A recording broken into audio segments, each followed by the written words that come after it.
नमस्कार दोस्तों, आज की वीडियो में जानेंगे कि आप जब भी अपने फ़ोन की डिस्प्ले चेंज कराते हो तो वो जल्दी से क्यों ख़राब हो जाती है। इसका रीज़न होता है, अपने आप ख़राब नहीं होती, उसको ख़राब करने के लिए कुछ ऐसी टेक्निक लगाते हैं टेक्नीशियन कि आपकी डिस्प्ले ज़्यादा दिन तक नहीं चलेगी। आज उसको मैं एक्सपोज करूँगा, उस बात को है ना एक्सपोज करूँगा कि आपकी डिस्प्ले क्यों जल्दी ख़राब हो जाती है। देखो, ये मेरे पास फ़ोन आया है डिस्प्ले डालने के लिए। इस कस्टमर का कहना है कि इसने कुछ ही दिन पहले ये डिस्प्ले डलाई है और इसकी डिस्प्ले अपने आप काम करने लगी थी, तो गुस्से में इसने फेंक के मारा और ये टूट गई। अब भाई गुस्सा तो आएगा जब टच ठीक से काम नहीं करेगा। तो मेन बात मुझे आपको ये बतानी है कि आप अपने फ़ोन में किसी दुकान वाले से जब डिस्प्ले डलवाते हो ना, तो इस चीज़ का ध्यान देखिए, आपको देना पड़ेगा, क्योंकि दुकानदार है ना, जानबूझ के ये काम करता है। ये स्टिकर नहीं हटाता है, ये वाला स्टिकर और ये वाला स्टिकर देखो, ये हटा ही नहीं रखा है अभी तक, है ना। और ये टूटी हुई डिस्प्ले है ना।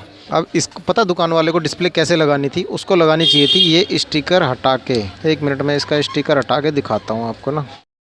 ये स्टिकर है ना, ये यहाँ से हटाना था और उसके बाद ये ग्राउंड वाला स्टिकर हटाना था यहाँ से, जो कि बहुत आराम से हट जाता है, मगर जानबूझ के कई बंदे हटाते नहीं है। दुकान वाले बहुत शाने हो गए हैं कुछ बंदे के, बार बार कस्टमर आता रहेगा, एक महीने बाद दिक्कत आ जाएगी डिस्प्ले में, दोबारा फिर से पैसे ले लेंगे उससे। तो भाई ऐसा ना करें भाई, कोई दुकान वाला वीडियो देख रहा हो तो इसको याद करके हटा दिया करो, क्योंकि ये ग्राउंड है ना, इसका ग्राउंड का टच देना जरूरी होता है इस सरफेस से, ठीक है। क्योंकि ये टच होता है फ़ोन की बॉडी में, ये फ़ोन की बॉडी में टच होता है, ठीक है। ये ग्राउंड होता है, इसको टच करते हैं इससे, और इससे क्या होता है कि आपके फ़ोन का टच एकदम स्मूथ चलेगा और आराम से चलेगा और उसमें प्रॉब्लम नहीं आएगी कभी भी। और टूटने के बाद है ना, जैसे टच अगर क्रैक भी हो जाएगा ना, जैसे ऊपर का ग्लास क्रैक हो जाता है, तो टच सही सलामत चलता है उसका। इसके ये फ़ायदे होते हैं। कंपनी वालों ने ये चीज़ें जो लगा के दी है ना, स्टिकर वगैरह, ये पागल थोड़ी है कंपनी वाले। देखो ये है ना, गमिंग तो खैर इसकी थोड़ी थोड़ी ख़त्म हो गई, मगर गमिंग होती है इसके अंदर, ठीक है। ये ग्राउंड है, देखो अभी भी चिपक जाएगा, ये चिपक गया ना।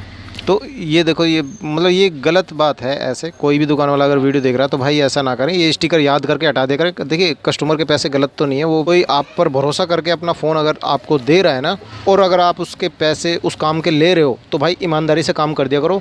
ये चीज़ें डिस्प्ले बनाने वाली कंपनियाँ लगा कर देती हैं कि ग्राउंड बार बार अपने आप टच ना हो, इसलिए दुकानदार पहले उसको निकाले, उसके बाद उसे पेस्ट कर दें, ठीक है जी। ये कंपनियां पागल नहीं है जो ये गलत ये स्टिकर फालतू के लगा के दे रही है, ठीक है। इसको हटाना भी होता है भाई, बहुत सारे बंदे पता नहीं क्या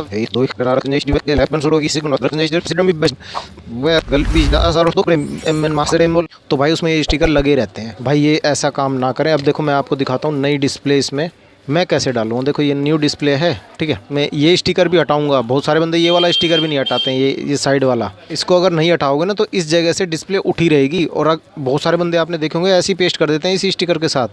जब इस जगह से पेस्ट होगा ना, और अगर इसके ऊपर रबड़ आ गई तो भाई वो तो रबड़ आ गई तो उस जगह से आपका टच पूरा है ना, ज़ोर से चिपक जाएगा फ्रेम के साथ। और जब बंदा टेम्पर्ड गिलास लगाएगा ना फ़ोन में, तो एकदम से यहाँ से ही क्रैक जाएगी, ऐसी सीधी करके, ठीक है।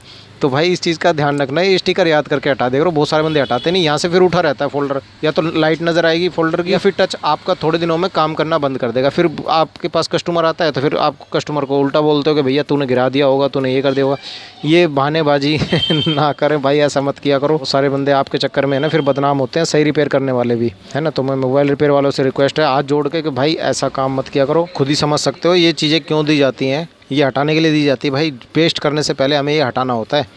इसी के कारण है ना, कस्टमर के फ़ोन का टच अपने आप काम करना शुरू कर देता है 15 से 20 दिन के बाद। जब उसका ग्राउंड बिल्कुल ही अर्थ पकड़ना बंद कर देगा ना, उसका फोल्डर, जब हम टच करते हैं जब तो ये टच चलता है ना। मेटल से ही चलता है ना टच, प्लास्टिक से तो नहीं चलेगा। आप प्लास्टिक से किसी चीज़ से टच चला कर देखना, टच नहीं चलेगा आपका। जब कोई मेटल की चीज़ आप इस पर टच करते हो ना, तभी टच काम करना शुरू करता है ना। प्लास्टिक से तो करेगा नहीं, वो इसलिए नहीं करता भाई, हाथ का अर्थ भी चाहिए होता है। वो ये अर्थ का तार तो आप इसे छुपा ही देते हो, इसे हटाते नहीं हो ना, ये गलत है। ऐसा ना करें भाई। अगर आप खुद से भी फोल्डर लगा रहे हो ना, तो इसको हटा देना याद करके ना। और जो ऐसा दुकानदार कोई ऐसा बोलता है ना कि अरे इसको हटाने से कुछ नहीं होता तो उसकी बात मत सुनना भाई, वो टच ख़राब करवा देगा आपका, फोल्डर ख़राब हो जाएगा। वो दुकान पे तो थोड़ी देर तो चेक करा देगा आपको, मगर उसके बाद चेक नहीं करा पाएगा। फिर 15-20 दिन बाद आपके फोल्डर में दिक्कत आ जाएगी। आप भी जब दुकान पे चेंज कराने जाओ ना कभी, तो उसको दुकानदार को ना याद करके बोल देना कि भाई ये जो स्टिकर होंगे ना इसके फोल्डर के, वो हटा दियो, उसको लगा के फोल्डर मेरा पेस्ट मत करियो आप तरीके से बोल देना उनको। बहुत सारे बंदे जानबूझ के नहीं लगाते, और कुछ बंदों को पता ही नहीं होता इसके बारे में। जानकारी अच्छी लगी हो, छोटी सी जानकारी है मगर बहुत काम की है भाई। आपके पैसे एटलीस्ट ख़राब नहीं होंगे। तो ऐसी और हेल्पफुल जानकारी के लिए बने रहिएगा चैनल पे। मैं मिलता हूँ आपसे अगली वीडियो में, तब तक के लिए जय हिंद, जय भारत।